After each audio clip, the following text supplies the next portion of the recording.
«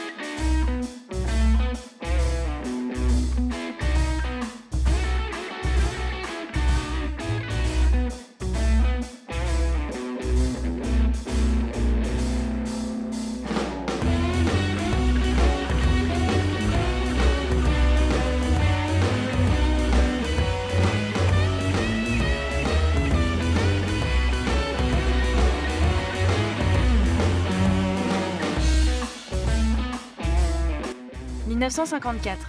La métropole est entrée de plein pied dans les 30 Glorieuses. Les Français découvrent les joies de la société de consommation. Paris est à nouveau le centre de l'activité économique et culturelle.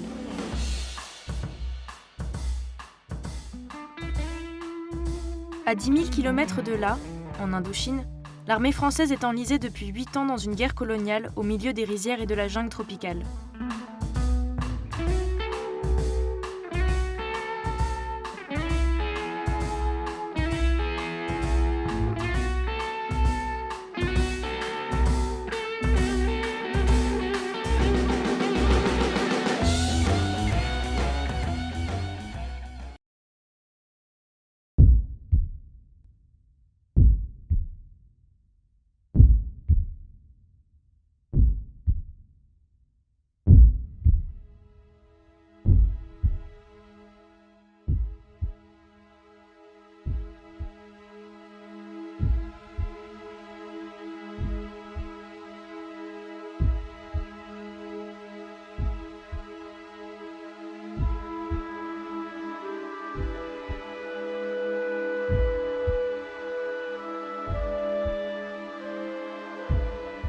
Hanoï.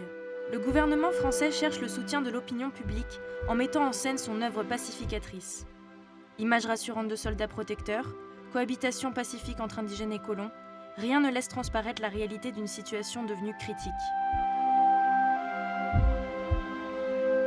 En 1954, à l'exception de quelques villes comme Hanoï, la quasi-totalité du delta du fleuve Rouge est passée sous le contrôle du Viet Minh. L'armée française décide alors d'installer au nord-ouest du pays un camp retranché à Dien Bien Phu afin de faire obstacle aux renforts chinois qui transitent par la frontière nord. Isolé, dans une cuvette encerclée de montagnes, le site est choisi car il possède déjà une piste aérienne héritée de l'invasion japonaise.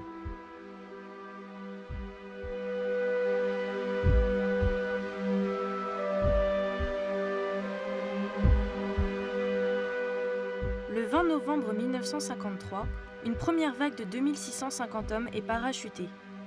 Le camp est aménagé, les tranchées sont creusées, sommairement défendues par des barbelés ou des sacs de sable, mais aucun ouvrage en béton n'est construit, ni aucun souterrain.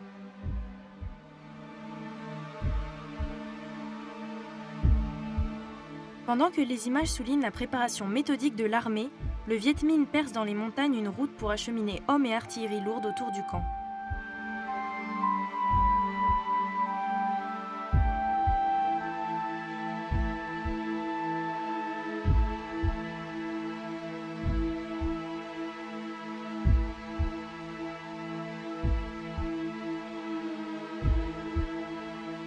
Ces images traduisent la force tranquille de l'armée.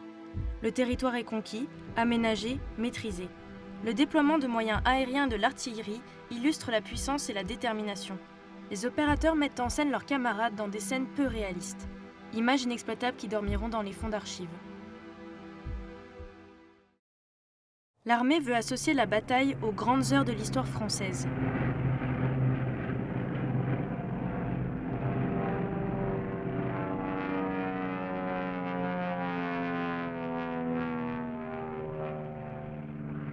De même que Verdun avait sa voie sacrée, par où déferlaient les camions d'hommes et de munitions, Dien Bien Phu a son pont aérien et ses tranchées.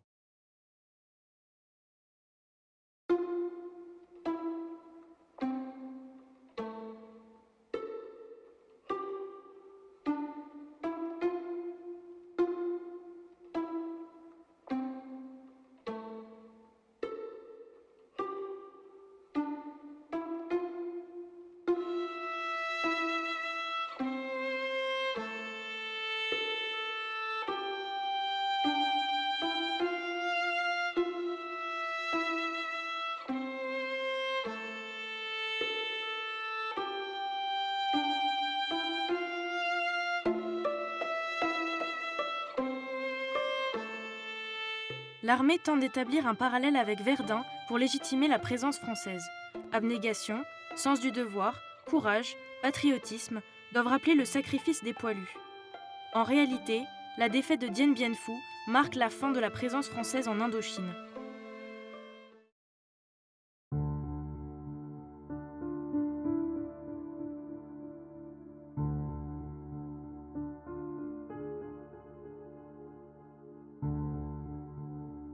Conflit colonial lointain, douloureux, absence des appelés qui mobilisent l'opinion publique, autant d'éléments qui ont participé à évincer de la mémoire collective la guerre d'Indochine au profit des 2 guerres mondiales et de l'Algérie.